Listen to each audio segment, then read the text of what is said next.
The Secrets of Movies and TV Shows is brought to you by the Star Quest Production Network and is made possible by our many generous patrons. If you'd like to support the podcast, please visit sqpn.com/give. You're listening to The Secrets of Classic Quantum Leap.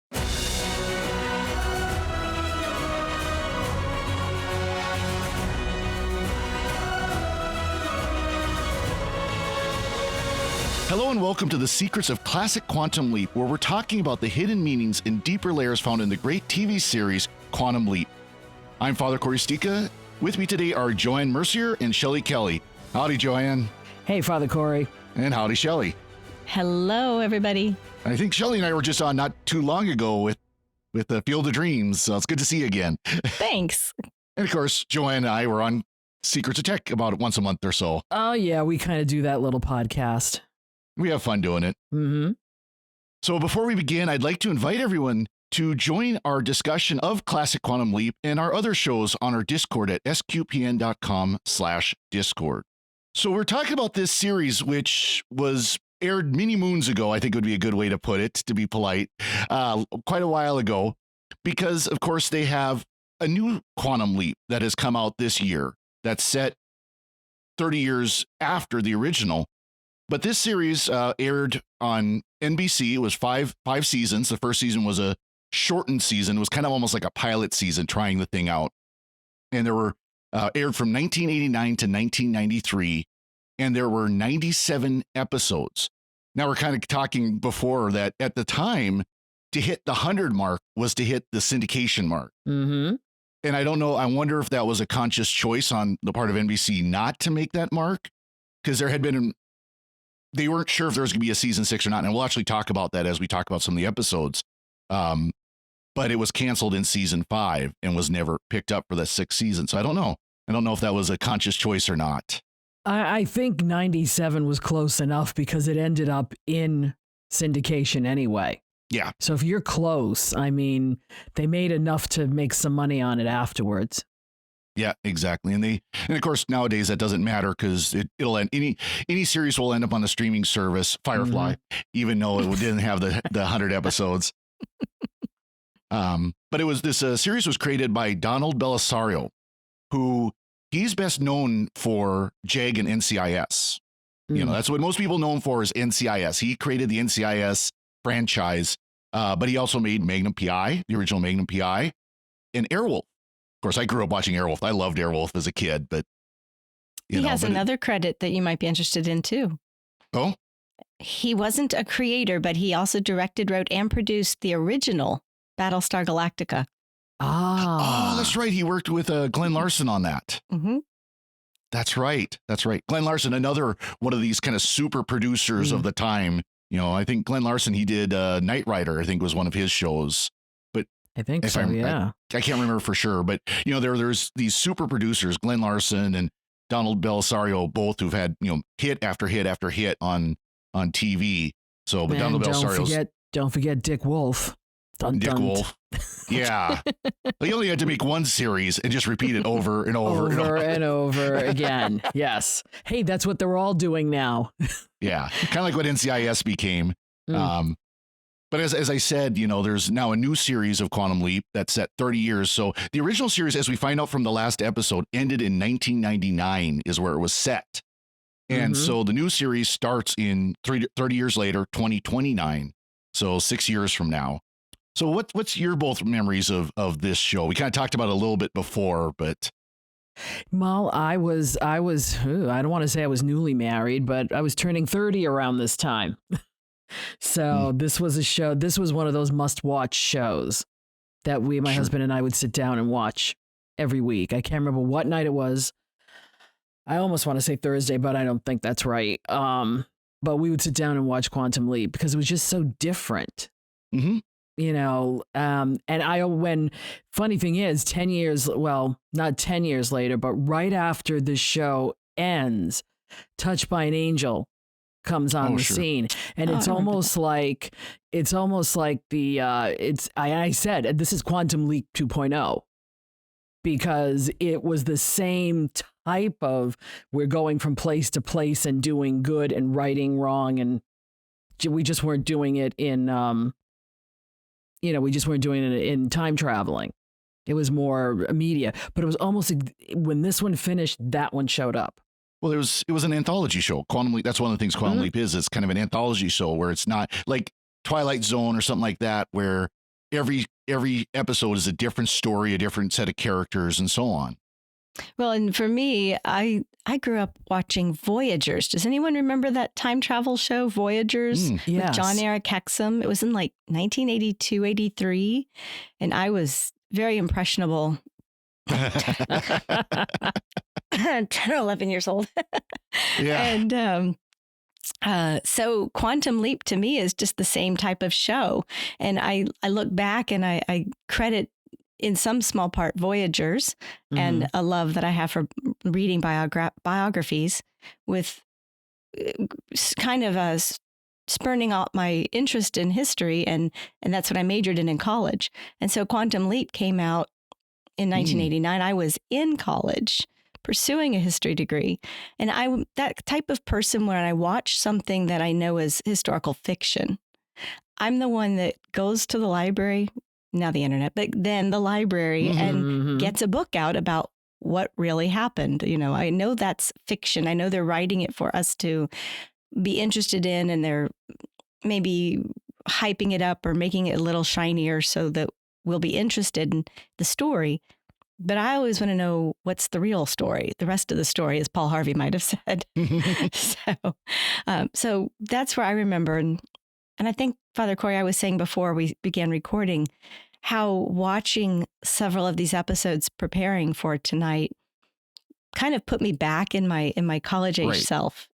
It really reminded me how far we as a society have come in what we consider to be entertainment but in better ways, how we've come in terms of attitudes and certain things. We'll talk about that, I guess, as we go on. But it did. It put me right back in there. Time travel. Boom. That's funny. Yeah, it's funny how a series like this can do that. And whether it is something like Quantum Leap or any other really popular series we watched when we were younger, we can remember where we were, especially, and this is, again, one of these things that has changed is TV was much more appointment scheduled. They talk about appointment TV of this was the show you had to watch. You set an appointment to watch this show because it wasn't like today. Once you missed the airing, if you're lucky, it might be rerun. If you didn't, if it wasn't, you missed it. My dad had a VCR. Yeah, VCR. VCRs helped a lot. One too, because we were like, wait a minute. We were always missing things. So when VCRs came on the scene, we used to rent them first because you could rent them in those days. Oh, yeah. And we would try it out. We're like, we saved our pennies and we bought one because he's an accountant. I'm a church person. And there are just times when you just can't have appointment TV because you're in church or you're doing taxes. So now it's like, oh, what am I going to binge? Exactly. This whole series dropped. Let's binge the whole thing. Yeah. Or worse yet, should I wait until this series finishes on its weekly run and then binge it? Oh, Pay for the once a month, Exactly. I know a lot of people who do that, like with Star Trek and the new Star Wars series and things like that, Well, there's something to be said for appointment TV because it gave people a chance to talk about it. And that's how series picked up traction. And that's how MASH went 11 years because they would leave you in such a place that everybody the next day is talking about it. Yeah.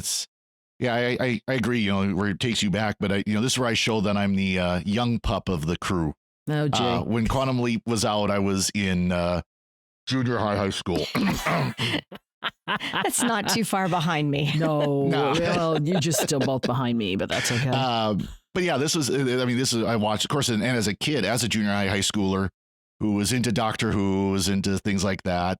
This was right up my alley because this was time travel. This was about going back in time. And like you said, Shelly, learning about the history of these times.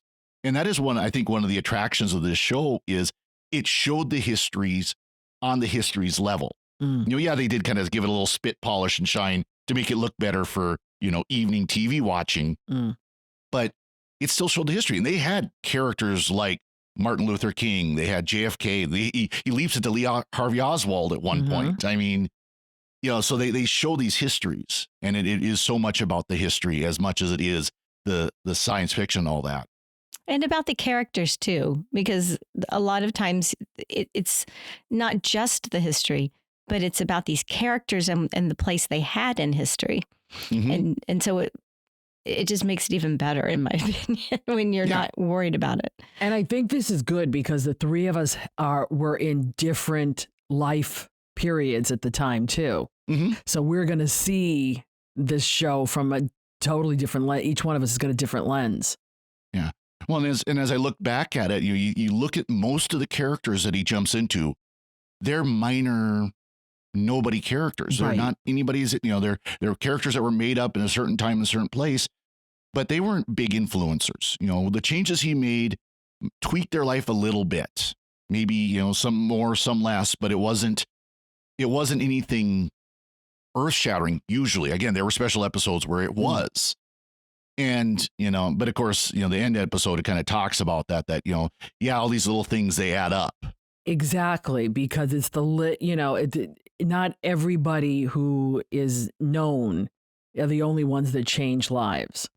Mm-hmm. Because you'd see after everyone, okay, Ziggy says now we have an 86% chance that this is going to happen. And now this is what's going to happen. And because you did this, this is what's going to, so it's that ripple effect. Yep. This person lived and went on and had family, and that person died. I traded a life for a life. So in some cases, or in some cases, this change caused other things to happen. And, and it rippled she married effect. this person to that person or something like that. So. Yeah, and when you were saying that, it calls to mind a show called Joan of Arcadia. Yes. It was in, I want to say, the 90s or early 2000s. Yes. And the same type of thing where in that one, God, shows up as an ordinary person and tells her to do these things. Mm-hmm. And she doesn't know why, because she doesn't see how it ripples through to get the effect that they want. Right, exactly. I remember that show. I liked that show. I never watched it. I'll have to go back and watch it. I'm sure it's out there somewhere. Yeah, YouTube or Amazon Prime or Netflix or something, I'm sure. Well, when you do, then we'll talk about that one. Okay. Yeah, there we go.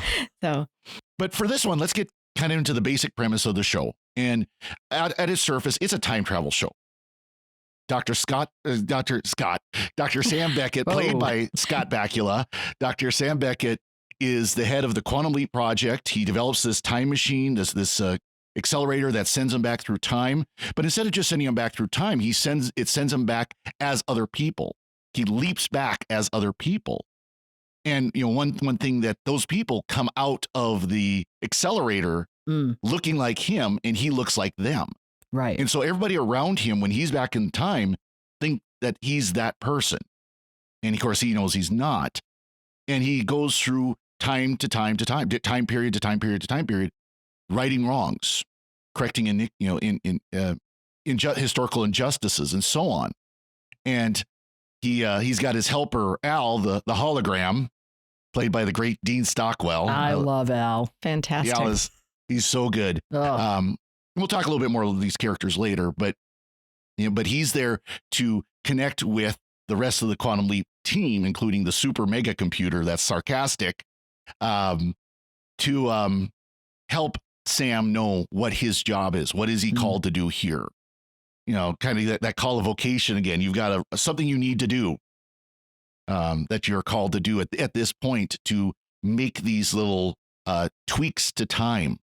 So, I mean, that's the main storyline. I mean, that's the storyline everybody would recognize. Right. But it's kind of interesting. Don Bettinelli, our CEO and boss here at SQPN, he ran through ChatGPT what is the basic premise of Quantum Leap. Oh, gee.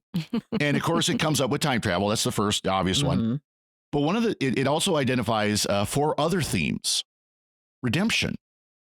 It's got a theme of redemption where that Sam's time traveling missions, what he is called to do, is to help people make better choices or to avoid disaster.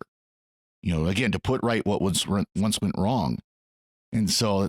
But it's also Sam's redemption. Yes. At the same time, because he's learning from every single one of these people. Yep. And Al. And Al. Mm-hmm. Yeah. Yep. Right back in the pilot, at the end of the pilot, there is a major redemption moment that made me think of Field of Dreams, actually. Oh, jeez. That's true. And spoilers, we'll talk about here at the end of the series is a major redemption for Al. Yes. Mm-hmm. So Al and his wife, his first wife.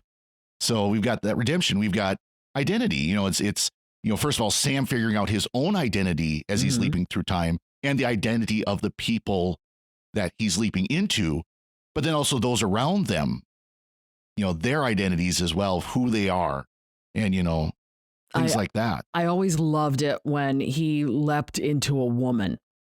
Yeah.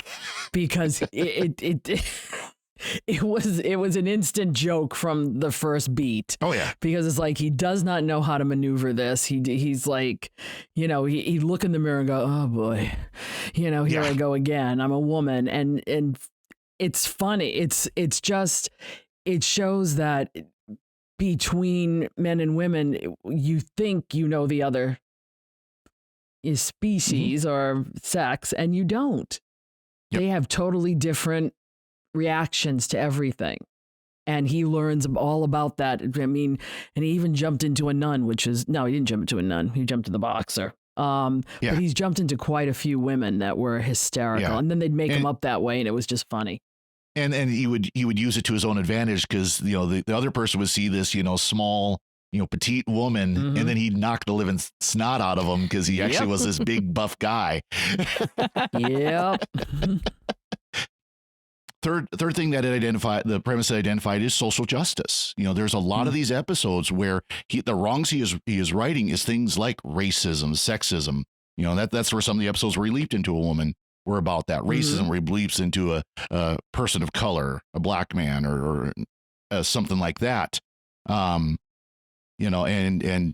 trying to fix the discrimination and oppression that occurred. That was a real thing back in the past. Mm-hmm.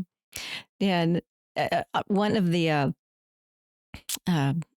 sorry, I started talking and lost my train of thought again. But one of the three things I said, it made me feel like I was back in college again, was that there were words and things that they were using. I think it was in the very last episode, but it's not a spoiler. He was saying, "Don't call me a cripple." And he says, or he calls himself a cripple, and he says, "Don't call yourself a cripple." And he says, "Why?" He says, "Well, wouldn't it be better if you said disabled?" And now I'm not even sure we're allowed to use that word today. The words in the language are changing and evolving with every generation, trying to become more and more respectful or cautious about how we relate to one another as human beings and as people. And it's nice to see that progression and change coming up through. But there's something about these characters in this show. The writing is so good that you realize that they're putting it in a way they're not laughing at it, but it's a relaxed feeling watching it again from today's perspective. Yeah. And in those days, at that time period, we're talking 89 to 93, it would have been more controversial that he leapt into Lee Harvey Oswald. Mm-hmm. And that was a very controversial episode. Right. Yeah. Than now, because now we're we're far more removed from the actual event, that it wouldn't have had the impact that it had back then. Right. To try to see this whole thing from his point of view. Right. Yeah, because he can't leap outside of his own timeline. Mm-hmm. And Correct. He was born August 8th, 1953. Right. Which ironically is the creator, Donald Belisario. He was born August 8th, 1935. So he flipped the numbers. There's a lot of little connections in here. Yeah, he's Donald Belisario is known for using August 8th for a lot of things. Birthdays. Yeah, for a lot of his characters. A lot of his characters. So, but this 1953 is relatively in the same time period as my parents. Mm-hmm. My father and mother, a little bit older than that. But what what's interesting is, so I watched this now, and I think this is also, I saw a lot of these people that were of that age, and watching them shift and develop and progress, and their attitudes also. Yeah. Oh, Yeah, and absolutely. I thought, and when he leaps into Dr. Ruth, nobody would know who she is today. No. But she was Really? I don't Aw. think, no, she's pretty much fallen off the, social context meter. But I think she would be considered mild compared to today. true. True, but in those days she was very controversial, and he's her, and she's back in the waiting room, and they spent just as much time in the waiting room with her talking to Al Yeah.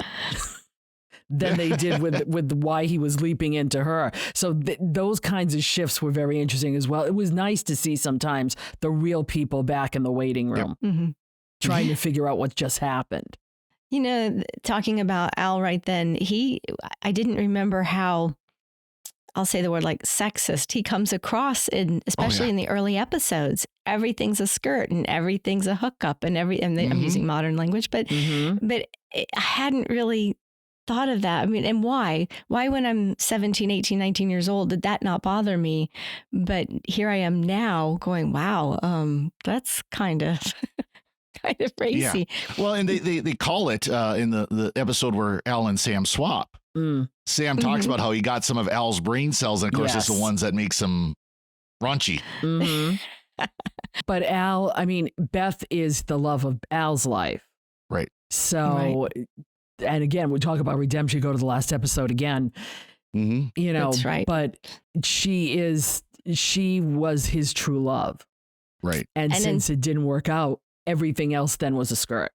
Yeah. And I was going to say, as you go through the episodes and you get to those ones in the middle right there, season 2, episode 22, season 3, episode 1, that you start to realize Al's backstory makes him who he is and the way he is. So, and he still doesn't explain the clothes, but. And he's an admiral. That's what gets me. Yeah. A rear admiral. But I don't know what a rear admiral is compared to an admiral. That's just one of the ranks of admiral.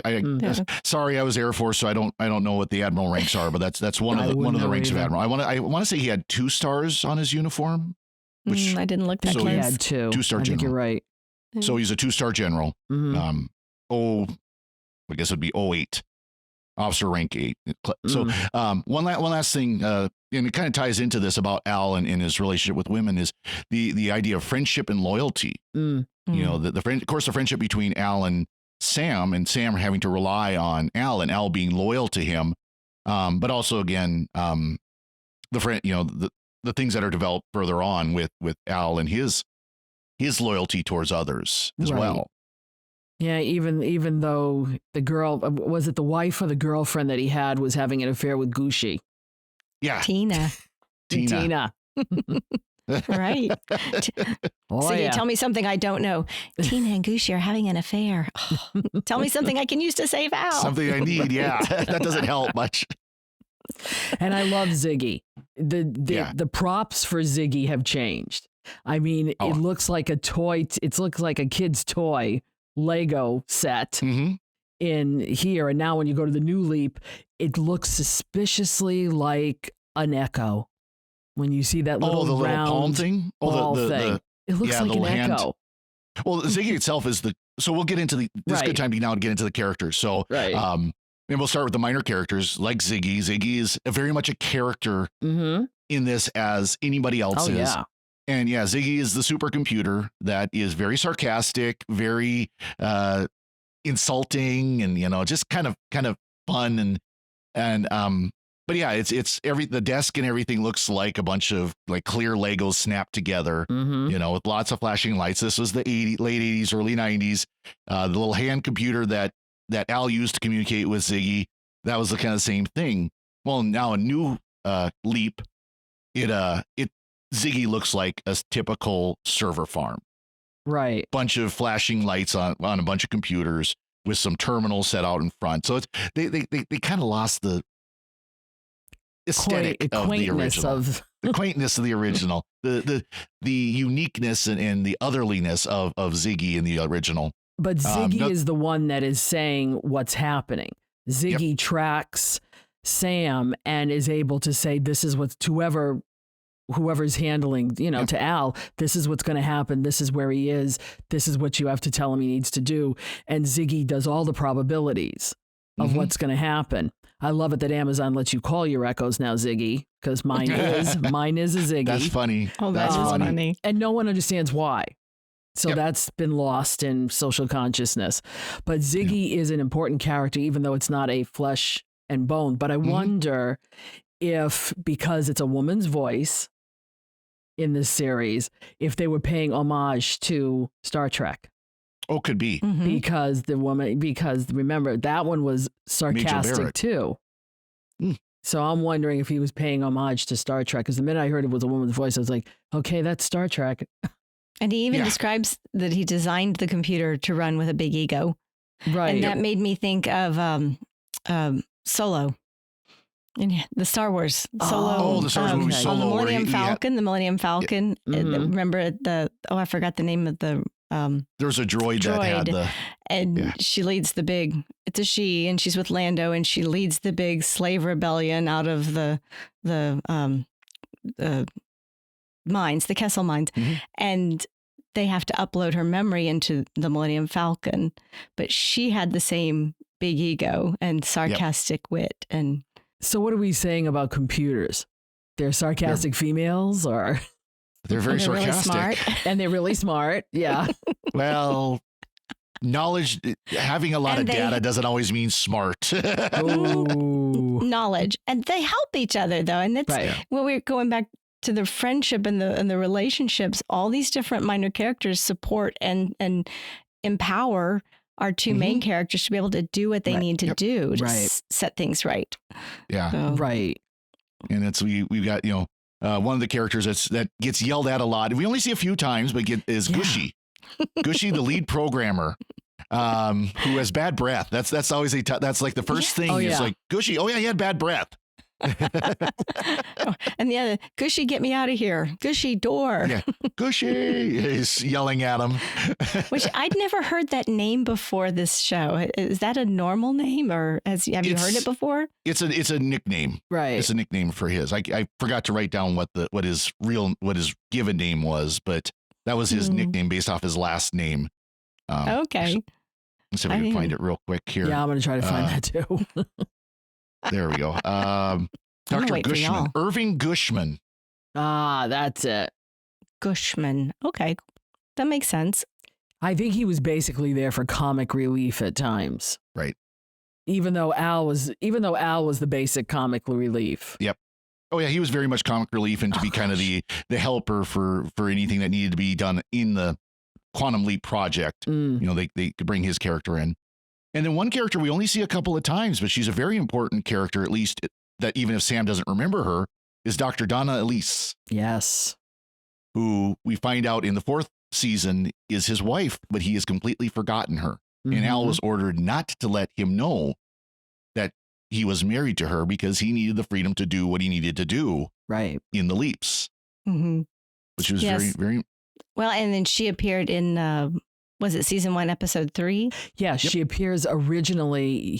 The real story involves a professor and a student, but he meets Donna because she's a waitress at the college Rathskeller, and he gets to know her because her father, I guess, is very much in control of her life, or she's afraid of him. I can't remember which one it is, just off the top of my head, but so he gets to interact with her and he feels an attraction to her, but he doesn't know why.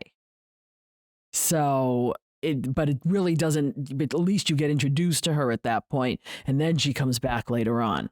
Yep. Okay. I think he reconciled her with her father. Yes, that's what it was. And again, though, with the whole reconciliation, the first 2 episodes are Sam reconnecting with his father. And then this episode, he gets Donna back with her father, thinking that she had left him at the altar. He remembers that she had left him at the altar, and that if maybe he can reestablish that father-daughter relationship, she would learn to be able to trust and marry him and not leave him at the altar.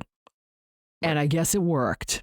Right. And unless you're watching every episode, if you're jumping around like I did, you don't realize that it worked until they actually show that episode and he remembers her and runs out to see her. Yeah. I remember that was a big surprise when that episode, The Leap Back, came out.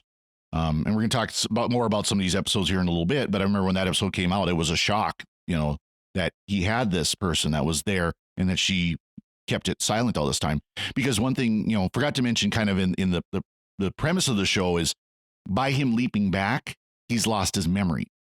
It Swiss cheesed his memory, they will say. Right. So he'll remember certain things and things will come back. He'll be going, oh yeah, I know, kind of like the Matrix before the Matrix. I know Kung Fu. Oh, jeez.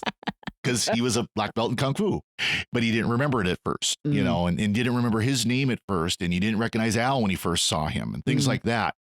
And eventually things started kind of filling in. But Al was given instructions of you don't talk about this, you don't talk about that, you don't, there are things that you could not cover, and he could only reveal a little bit at a time. Yeah. And they refer often to the rules that Sam and Al and the others had set these rules. And there was a governing board somewhere in the behind the scenes. And I like that we don't always see behind the scenes. It's always focused on Al and Sam and the job. But he kept saying, you told me not to break these rules. You're the one that set these rules for a reason. Right. Yeah. Because he figured if he remembered who he was, what he was, other than the mission, if he remembered anything else, he wouldn't be able to go through with it because he has a conscience. Right. He's very, very strong. Sam Beckett has a very strong conscience. And he's a good guy. I mean, he's literally the nice guy. And he remembers that and he knows that and it leads him. But he also, there would be things that he would be unwilling to do. And I love that we get that insight into his head with all the voiceovers. He's always got that Jiminy Cricket thing kind of going all the time, like how he feels about this, or you get the idea. I didn't want to mislead her. I don't want to do this. This is really strange. What was I thinking? Yeah, it was kind of like Captain's Log in Star Trek. Kind of use that comparison where it was a way for exposition. It was a way to in the first episode, which we'll talk about here in just a sec. There's a lot of it because Al wasn't in the picture yet. Right. Sam's still trying to figure out what's going on. He knows that the face in the mirror isn't his. He knows that the name that was given isn't his, but that's as far as he goes. Right. And it starts coming back, little bit by little bit. But there's still a lot of exposition. Apparently, this is who I am or who I turned into, and things like that. So this is a good lead in to talk about episodes. So, before the new Quantum Leap came out, NBC on their website put out a list of episodes to watch. And we've added a couple with that we think these are episodes that kind of give you the overarching storyline. These are because as I said, there are 97 episodes in the entire run. And it would take, figure an hour an episode, which I know it's a little less than that, but an hour an episode, you're talking a week's worth of watching. Depending on how much time you can spend doing it. So these are episodes that are kind of like the ones to watch. And of course, the first one is the first two episodes. It was a two-parter. Actually, it was aired as a movie, so both episodes together, but then now it's released as a two-parter called Genesis. And this is where we see Al in his souped-up Lamborghini, I think it was, with the lights and the Knight Rider sound effects as it whooshes by and rushing back. Oh, no, I was thinking of the flashing earrings and the flashing lights that they built into the clothes to make it look so futuristic. And now to find out that it was really like supposed to be 1996, 7. Yeah, just a few years after. Right. And when we got to that time period, we were not wearing flashing clothes and all of the, and all the shoulder pads had gone away. Yeah. But that was an 80s style. And the big chunky earrings, that was an 80s style too. Yeah, it really was. Yeah. It really was. They took stuff from the time and just kind of put some lights on it to make it look a little more futuristic. But it's that fun tongue in cheek kind of wink, wink that makes it, I guess, so memorable. Yeah. Yeah, because Al had neon stars on his boots. Yes. For why? Because Don't they know. could. It's fun. Sometimes exactly. TV has to have an element of fun in it. Because they were envisioning 10 years from that point what it was going to look like. And it was nothing. Now that you watch it 20 years after, it's like, it was nothing like that. Yeah. But that was the way, unless you put it in, 2121 or something, you're always going to come upon it and go, gee, that wasn't it. Yeah. Well, and they couldn't make it too futuristic. No. Because obviously, again, it was 10 years from, or less from the date that it was airing. But here in Genesis, we meet Sam. He's jumping into this accelerator. He's Gushy can't get it shut off because it's too late. It's already in the process. And Sam vanishes and ends up as this fighter pilot who is doing the Mach 2 testing on the X2 plane. And of course, that's one thing Sam didn't learn how to do is fly. Right. He does everything else, but he doesn't know how to fly. He has 6 doctorates. Yeah, he's got 6 doctorates. He's, kung fu and all this, but he doesn't know how to fly a plane. So, but it's actually, when you watch it as the 2-parter episode, the first leap is longer than the episode. It's like an episode and a half. And then the second leap is very short because the second leap, he leaps into a baseball player, and obviously the purpose of it is to say, this is what Quantum Leap is about. This is what the series is about. This is what the storyline is about. This is how, we have to introduce you as much as Sam into what's going on. And that's a great conceit for the Swiss cheese memory. And remember, it was one episode. Yeah. So hour and a half, 2-hour episode. Yeah. Right. We see it now as 2 separate episodes in anthology, but it's one episode, and it had to establish the basic premise of the show, the characters, and the basic canon. So, and I think it in and of itself, it stands well still. It's still very watchable today. Yes. Because a lot of times the intro episodes can be really bad. Sometimes, this wasn't. This was good. It really did a good job.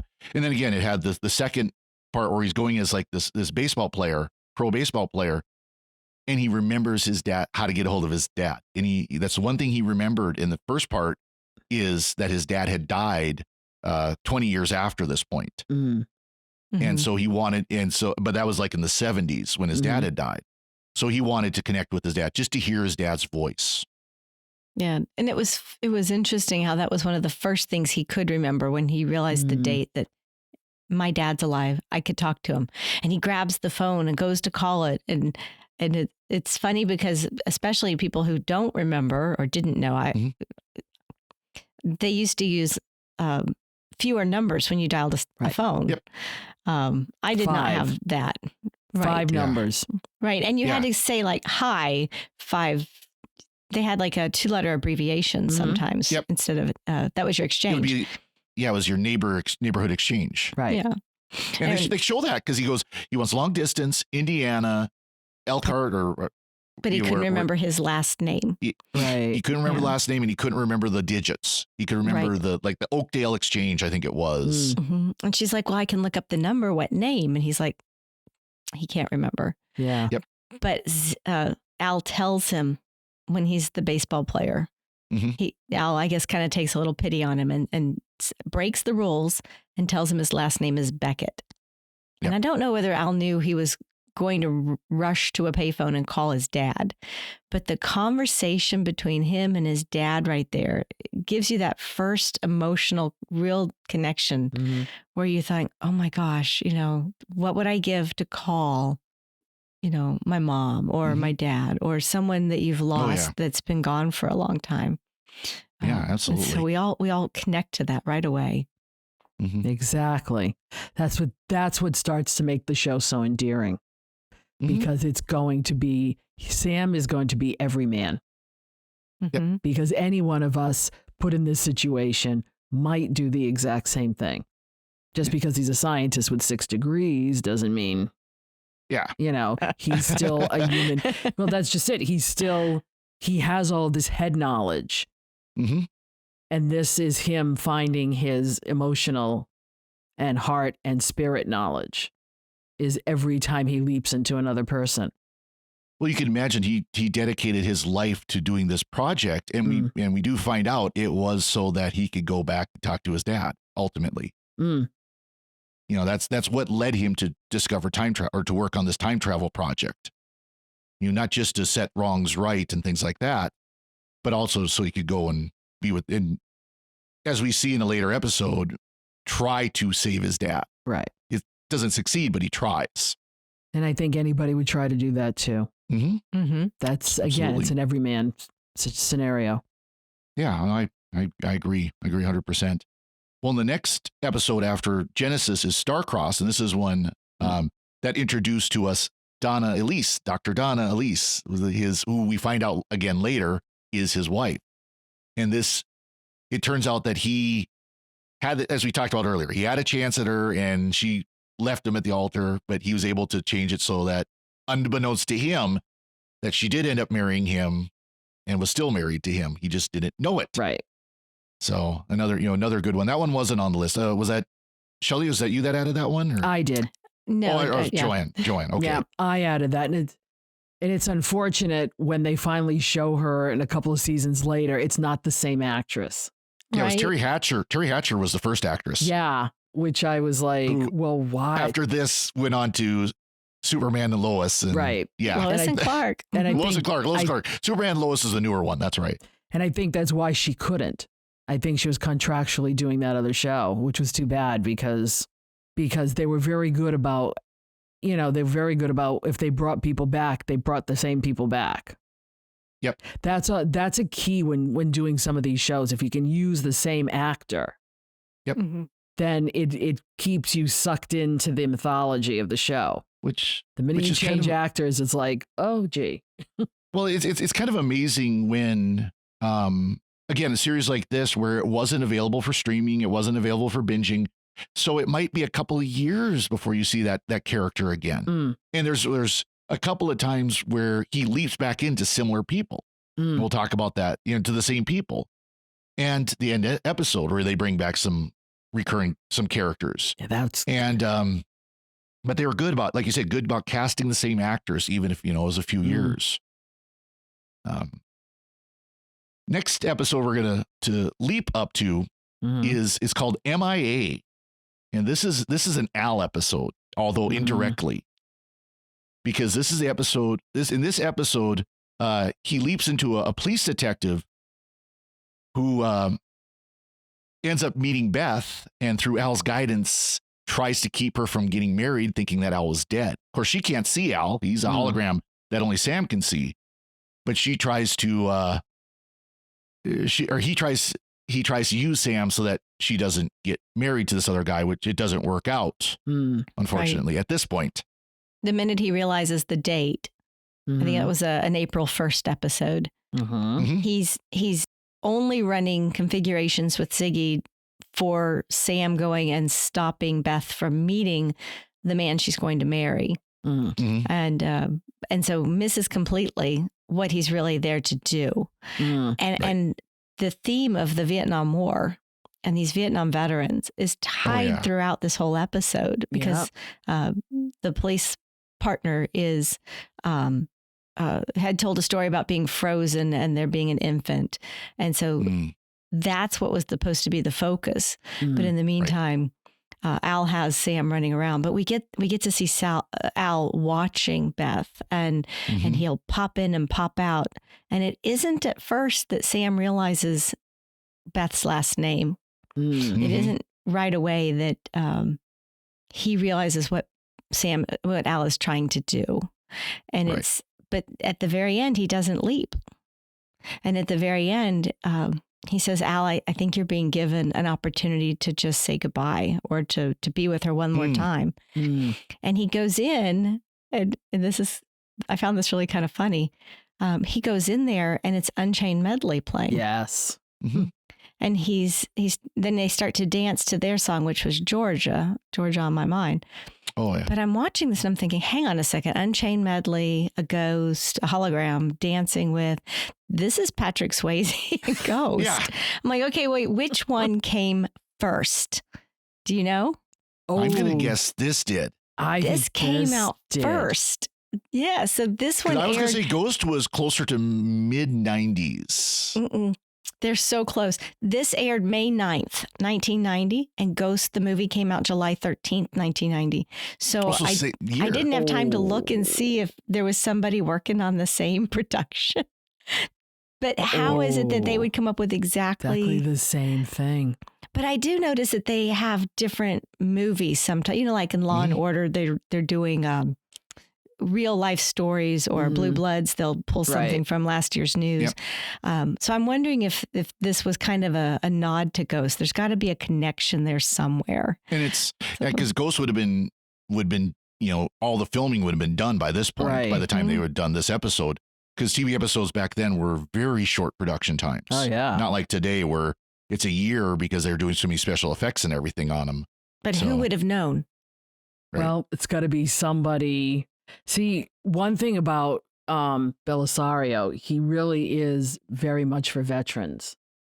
Mm-hmm. So he was a veteran himself. Right. Whatever show he does, they play prominent here. Yep. And he does focus, and I believe, on Vietnam more than any other era. Even in NCIS, he served before Vietnam. He served before Vietnam. Yeah, he was actually Korean War era. Yeah. A U.S. Marine of 1955 to 1959.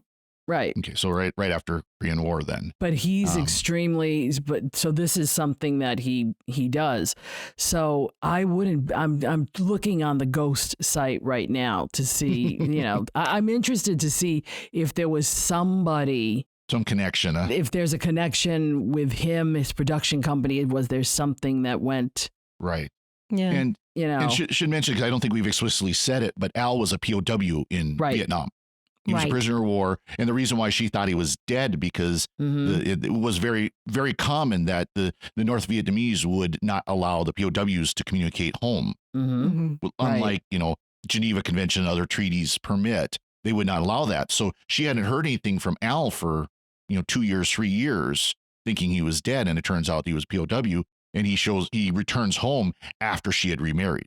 And it may be hard for the current generation to understand that some of these Vietnam era POWs were prisoners for somewhere between 4 and 6 years. Yeah.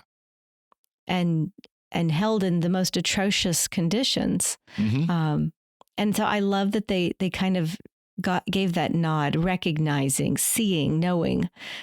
And I can't imagine at all what that must have meant to some of the, if any of the people who had gone through it had watched any of these shows, to be able to say, I recognize myself, or I recognize my brothers in arms in this.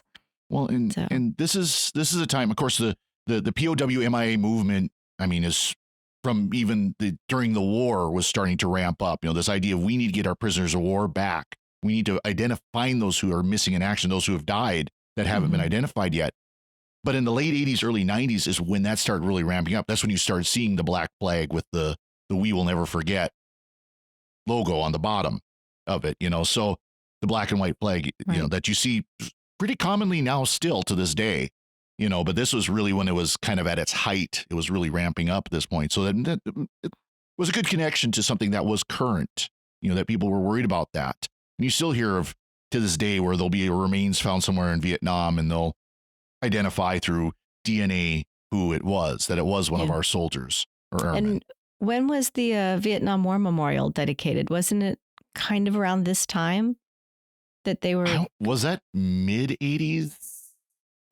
I can't remember. I'm looking it up here now too. So, you know what? It was after this. I thought it was longer than that. It was 1990. No, sorry, I was looking at the wrong number. That's a different one. But you know what I'm saying, that I kept thinking maybe it was about the same time. Yeah. The 82. Original wall was 82. And then they had the three soldier statue. And then the women's memorial is what I was looking at. That was 1993. 93. Okay.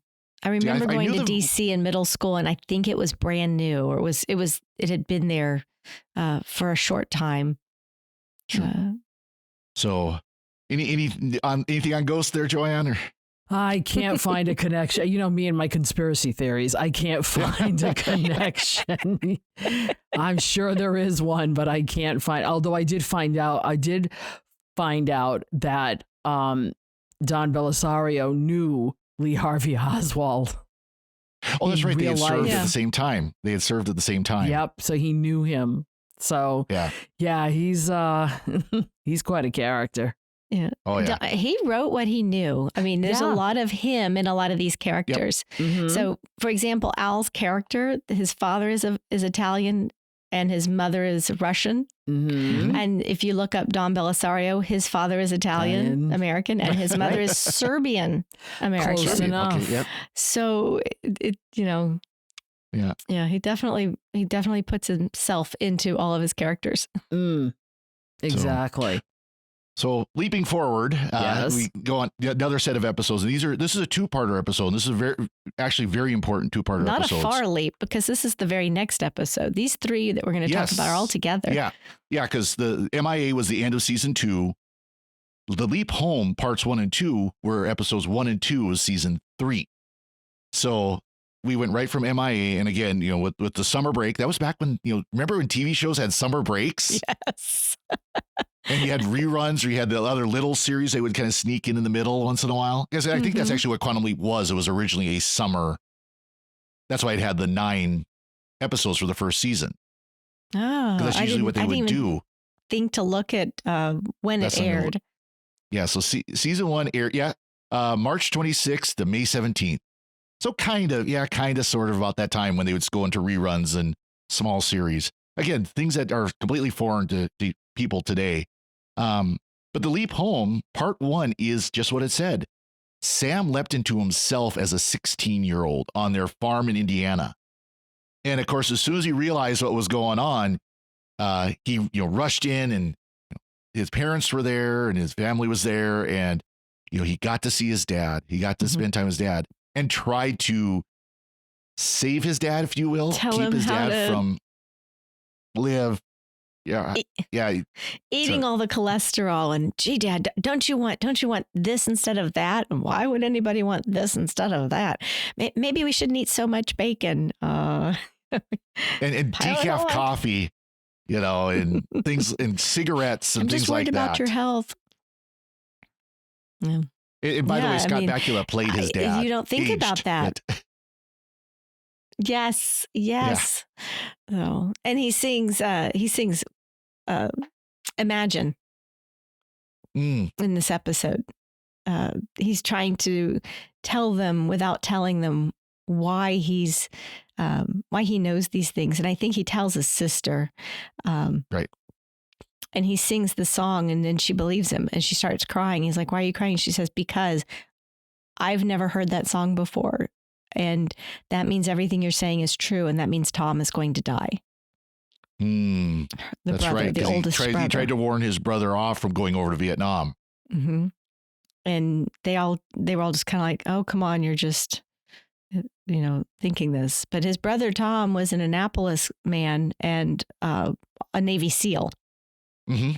And we find out in this episode, he's going to die in April of 1970. So this is the last Thanksgiving that they're home together. Yes. Mm-hmm. Yep. Exactly. So it's a really emotional episode. And then again, there are kind of the humorous scenes of him sparring with his dad, trying to get his dad to change his habits. Because I think his dad died from a heart attack. Mm-hmm. And so he's trying to get his dad will be healthier. And his dad is an old farmer. He's just like, "I don't care. Not interested." But he does this leap. And then the next episode, part 2 of The Leap Home, he leaps into his brother's unit in Vietnam a year later. Or not even a year later, 6 months later. November to April. So yeah. 6 months later. So he leaps in as Herbert Magic Williams, who plays a part in New Quantum Leap. He's the head of the Quantum Leap project in New Quantum Leap. Right? So that's really funny because then Magic would have been waiting in the waiting room and would have a real true connection. It's a real good tie-in between the old and the new. Yeah, and they do say, and this is spoilers for New Quantum Leap, so if you're worried about that, mute for a couple seconds. There is an episode where he talks about that he blanked out for like 24 hours. He thinks he blanked out for 24 hours. And of course, when he comes to, he's being cheered because in this episode, Sam saves the squad. He saves his brother. Mm-hmm. Because he knows this attack is coming that would kill his brother. And instead, he's able to save his brother, through this magic ability to know what's happening. Right. And the guy had the nickname Magic when he leaped into him because he had that uncanny sixth sense of knowing something, a booby trap is here or something's happening there. So that made it easy for Sam to kind of fill in the role. But what I liked in that episode was Sam, he doesn't want to leave Tom, and he's always right there at his side and talking to him like a brother would talk to a brother. And there's a scene where Sam is the lieutenant. I mean, not Sam. Tom is the lieutenant, and the other guy is over there talking to him, and they look at him like, "You need something, Magic? Yeah, like go away. We're talking business here that you can't hear." So but that episode is so. I'm sorry. Go ahead. That's okay. I was going to say, but it's the good. Now this is what ties the two shows together. Is having Magic. That one character, because even if he was in the waiting room and blacked out, why all of a sudden is he now spearheading this project? Right. And they do talk about that. They do talk about that in the series.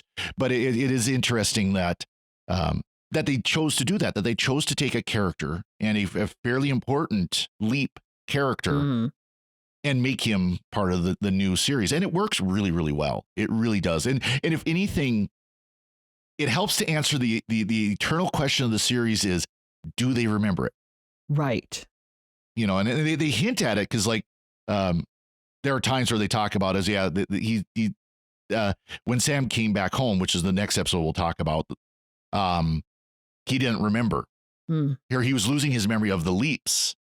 And then after he leapt back and went back into the past, he didn't remember coming home. Right. So they kind of covered that in the series, but it was still kind of that question of, did people know what was going on? Because they were conscious. There were episodes where they show Al talking to the person that Sam had leapt into. Right. Mm-hmm.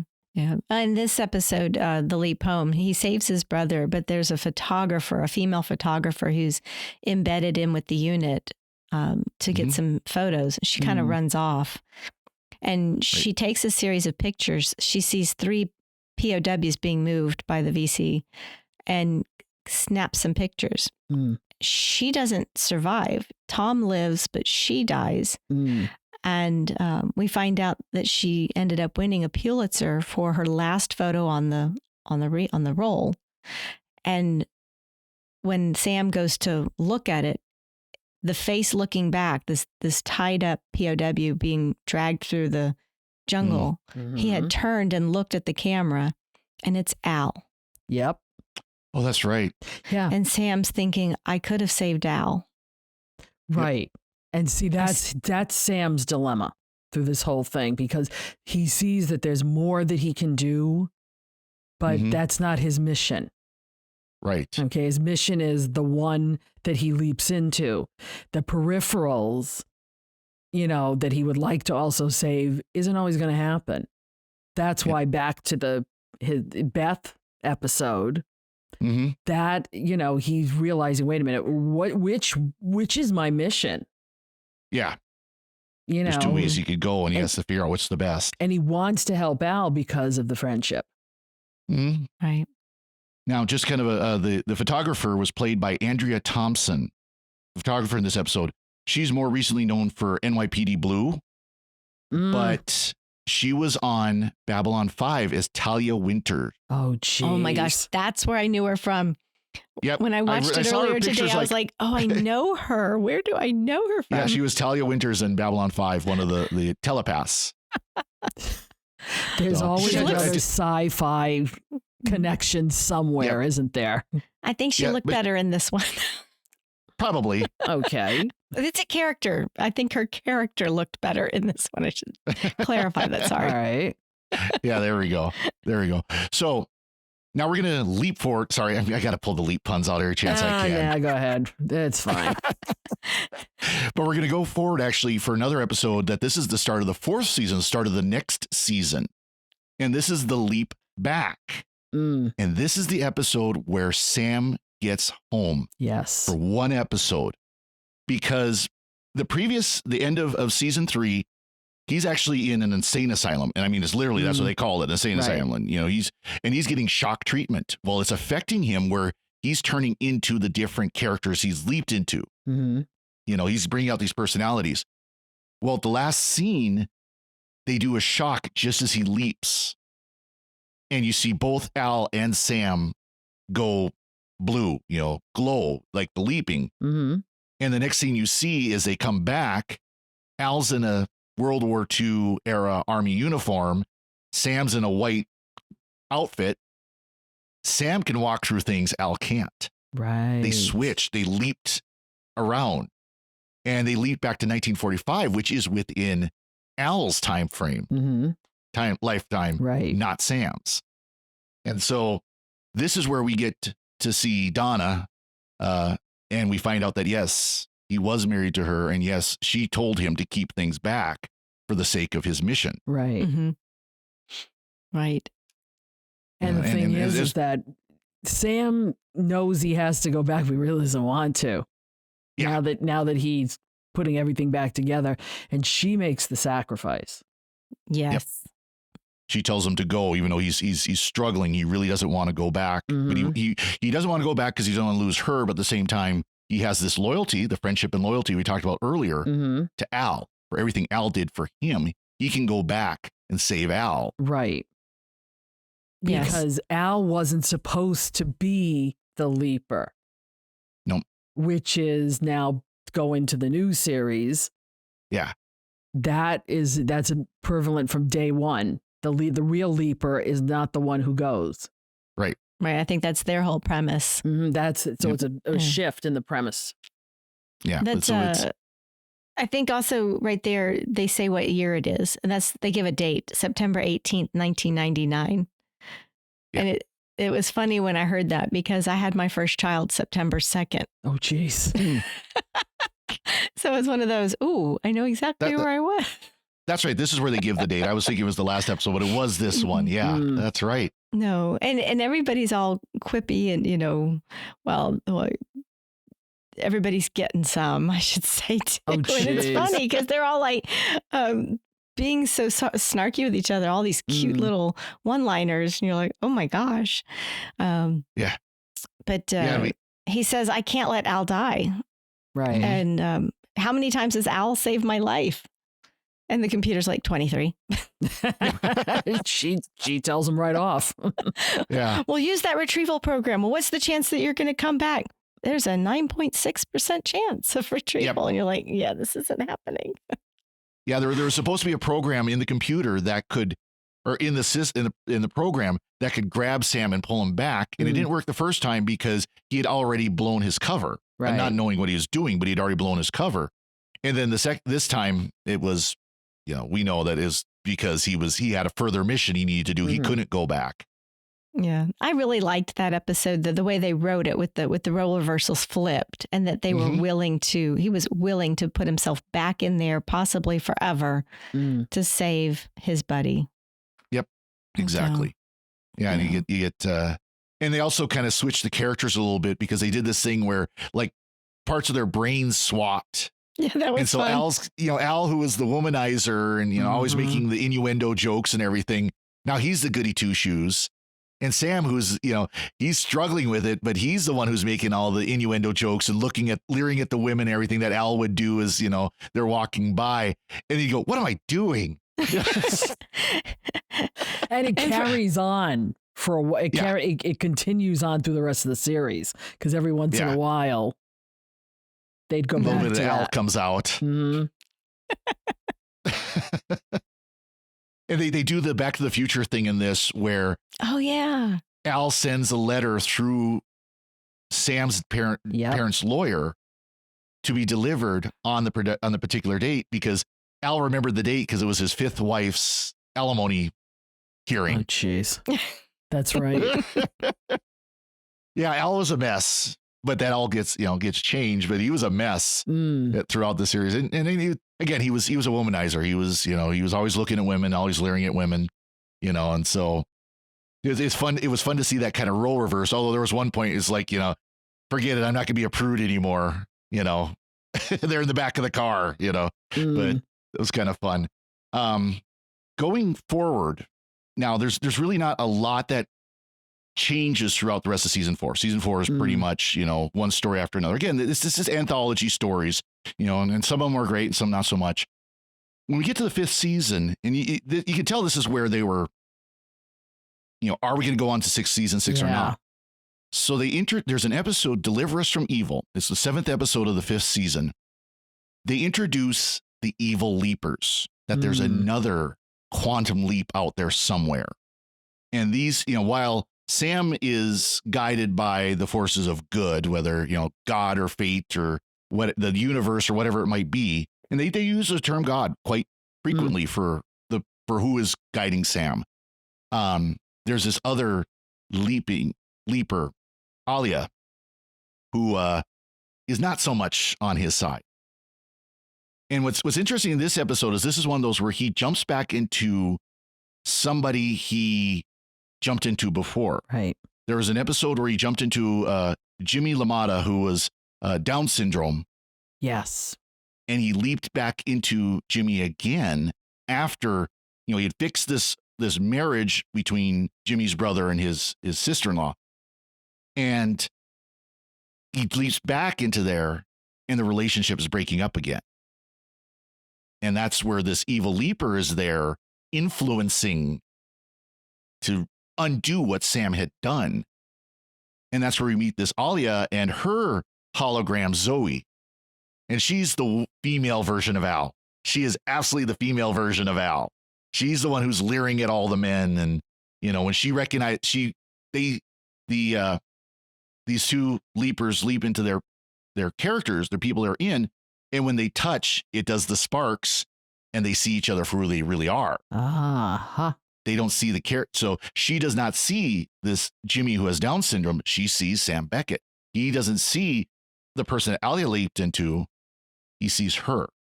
And then that's when the holograms can see each other. Or I mean, not the holograms can't see each other hologram, but they can see the other leapers. And that's something they do carry into new Quantum Leap as well. Right. There's a leaper we've met in New Quantum Leap who is from another project, Quantum Leap. And see, that's the interesting thing about, and we know this just from real life, that scientific projects don't live in a vacuum. Okay. Nope. Somebody else is always trying to work on the same type of thing. So it would make total sense that you have, evil leapers or other, if we're going to call them, we call them another country or another civilization, whatever. So you're always going to have the antithesis of the good leaper. Yep. And what they're doing now in the new one is they haven't completely fleshed it out yet. Mm-hmm. You just see them go by and that's it.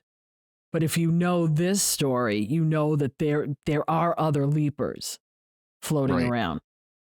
And he does eventually convert her.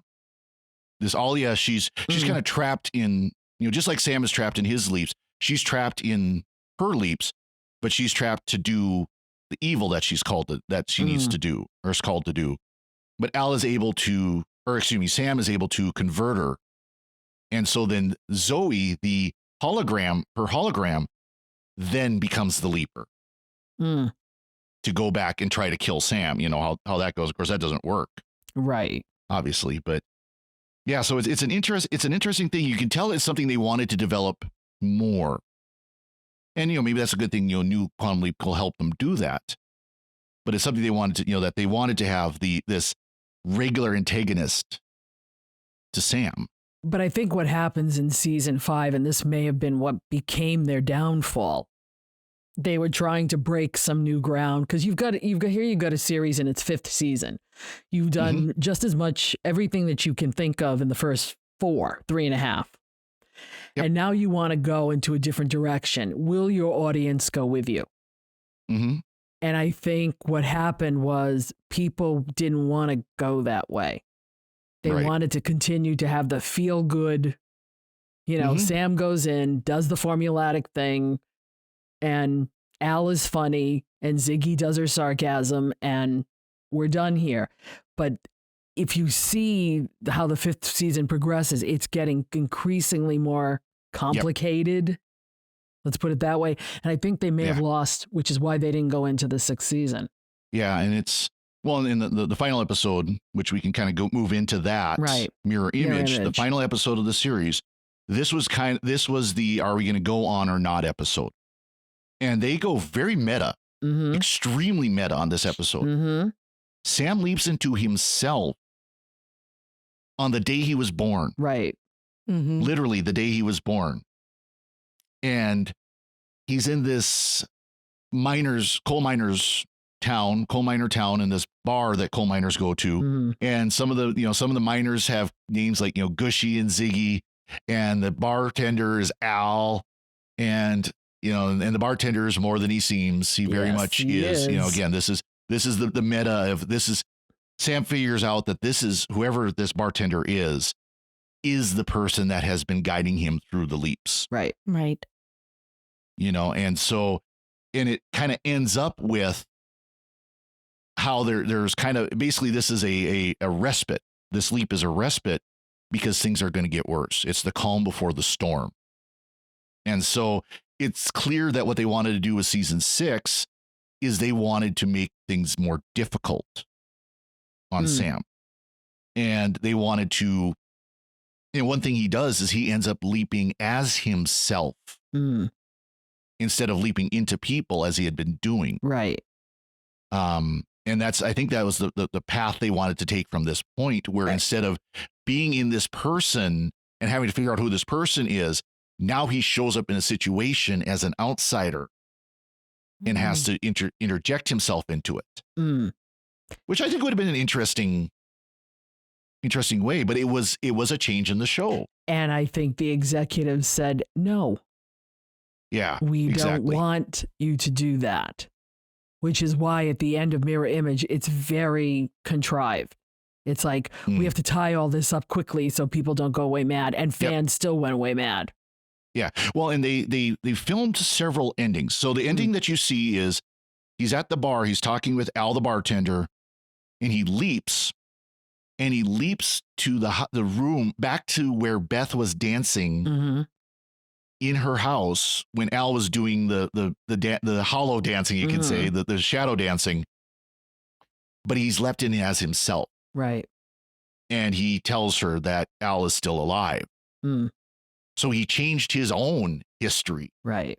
The history that he had set right after he had gotten her, he had left that alone, and then he changed that, and then he leaps again. And what we saw were some title cards, some ending cards that said she did not remarry, and that they had been married at this point 39 years and had 4 daughters. And the thing that made everybody mad, Dr. Samuel Beckett never returned home. Correct. And everybody, I remember. Yes. This is 1993. I was 16 or 17, 16, sorry. And I still remember to this day how mad I was about that ending. When I saw that, it's like, you've got to be kidding me. That was haste. They had to do something. Now. And they left the door open for something to happen later in the future also by having him not come home and tie it all up. So, and I think that's why we have the new series, because from what I know of TV shows, and I'll only say this much, I knew someone who worked on Touched by an Angel. So I got a little understanding of how these shows work. They write a canon. They write a story from beginning to end and then serialize it through so many seasons. So I don't think Belisario was done with telling the Quantum Leap story. And that's obvious by the title cards. So I think that's why this second one now is back, even though they're saying Sam Beckett's not going to come back. He's not there. I'm not buying all of that. I think the plan is he's going to come back eventually. Yes. And it's going to, I think part of it is going to be convincing Scott Bakula to join. Mm-hmm, but when you watch, again, I haven't watched all of the new series that's aired, but what I have, you can see, they talk about how basically they think that Dr. Ben Song is following Sam Beckett right through time. So, but that's getting to New Leap. Now there's one thing. There had been rumors, as I understand this, I didn't know this at the time, but there had been rumors all the way back from when the last episode aired that there had been alternate endings filmed. Right. And so, because again, when they filmed this, they didn't know, were we going to get season 6 or we were going to be canceled? Right. And so they filmed alternate endings, and there were rumors, and there were title cards, there were snapshots of filmings.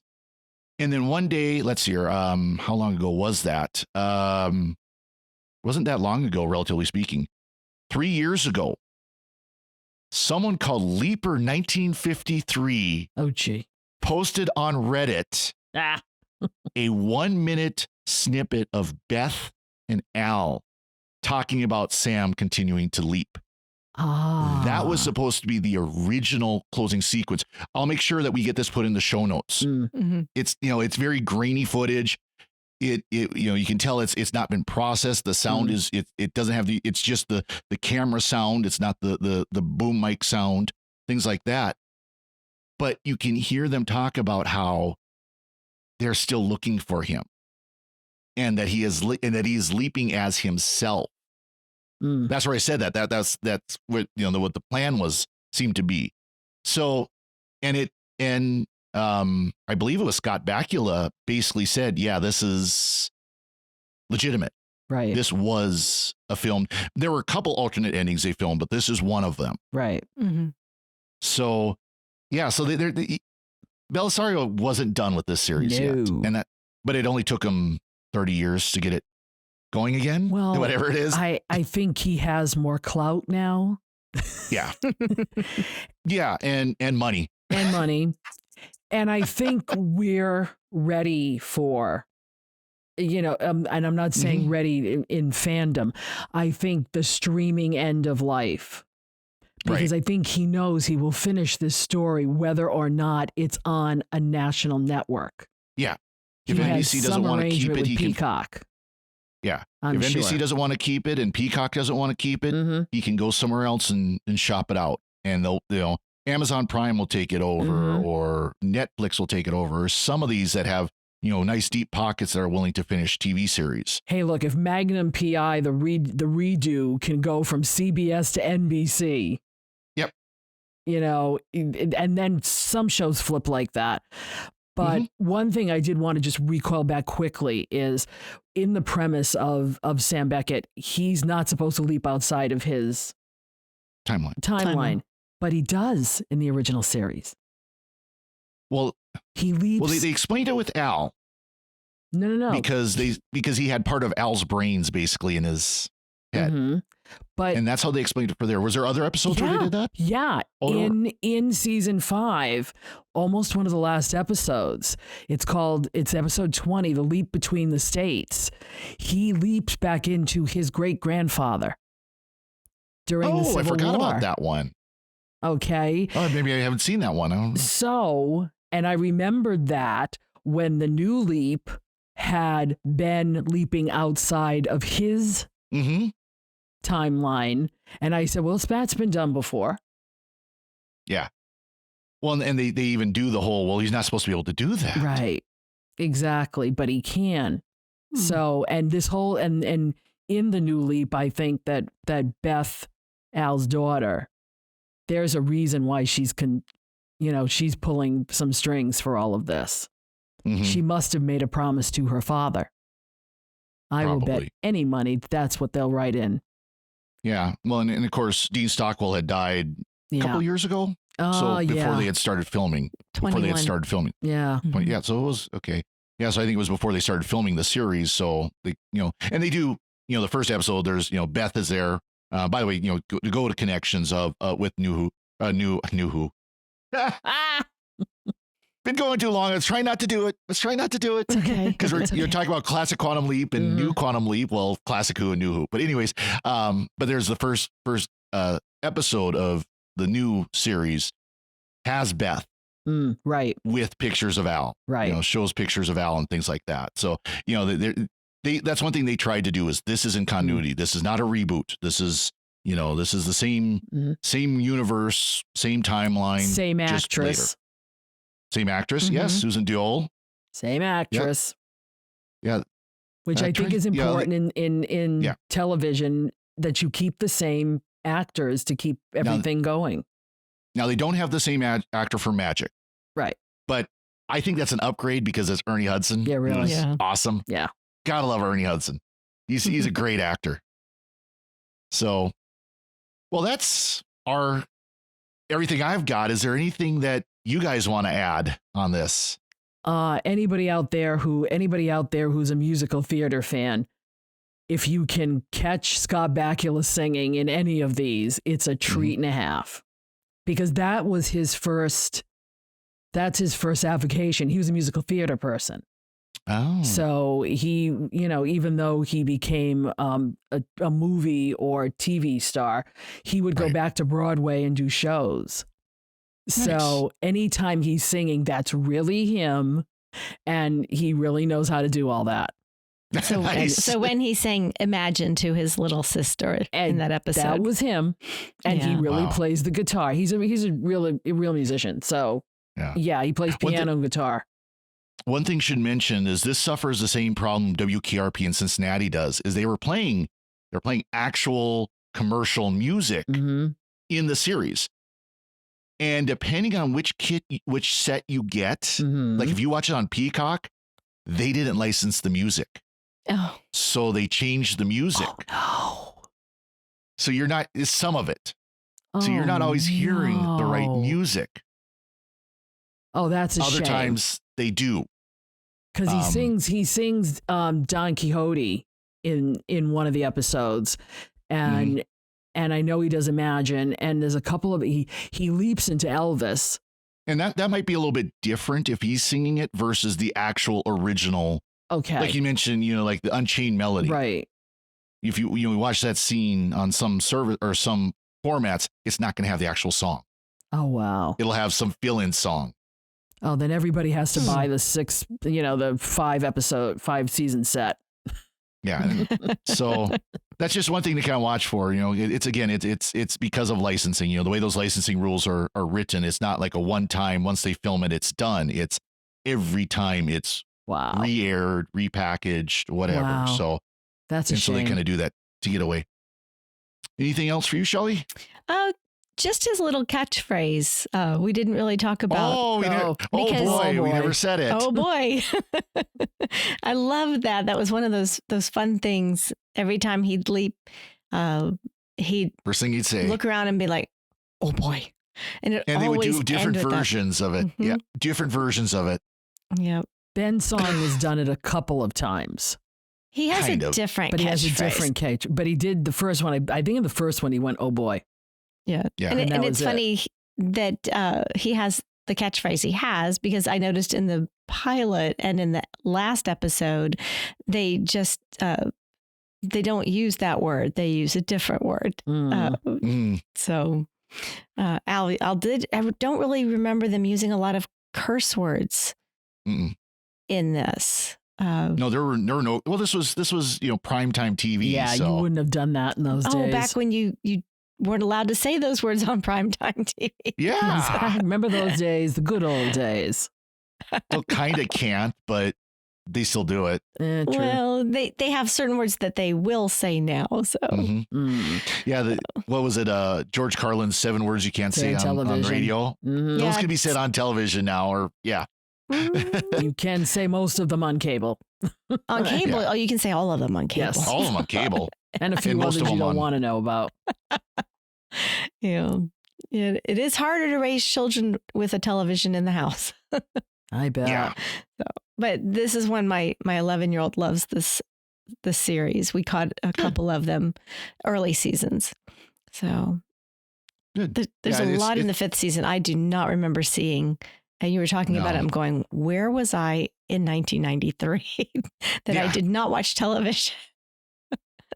Grad school. Yeah. I was in grad school Yeah, there you go. There you go. That would do it. You're writing Mhm. papers. and working full time. Ugh. And I just met my husband. And there you go. Oh. Yeah. Important things. Yep. So Well, very good. Well, as we wrap up, we'd like to take a moment to thank our patrons who make it possible for us to create the secrets of movies and TV, including Father Colin W., Russell Y., John K., Stephen C., and Mark B. Their generous donations at sqpn.com/give make it possible for us to continue all the shows at StarQuest. You can join them by visiting sqpn.com/give. Be sure to follow the secrets of movies and TV on Apple Podcasts, Google Podcasts, Spotify, or other great podcast apps. We're also on YouTube at youtube.com/StarQuestMedia. If you've enjoyed this discussion or the other discussions with secrets of movies and TV, please share it with your friends and help us grow our audience. We want to get our message out, and we want to get our conversation to a wider audience. To find other discussions of movies and TV shows and to send feedback, please visit sqpn.com/secrets. Our email for feedback is secrets@sqpn.com. And you can follow StarQuest on social media at facebook.com/StarQuestMedia or on Twitter at SQPN. And you can also join in the discussion on our Discord at sqpn.com. So as we finish up, Joanne Mercier, thank you for joining me in the secrets of classic Quantum Leap. Thank you for inviting me. This was fun. Yes. And Shelly Kelly, thank you as well. always a pleasure. And once again, I'm Father Cory Sticha. Thank you for listening to the secrets of classic Quantum Leap on StarQuest.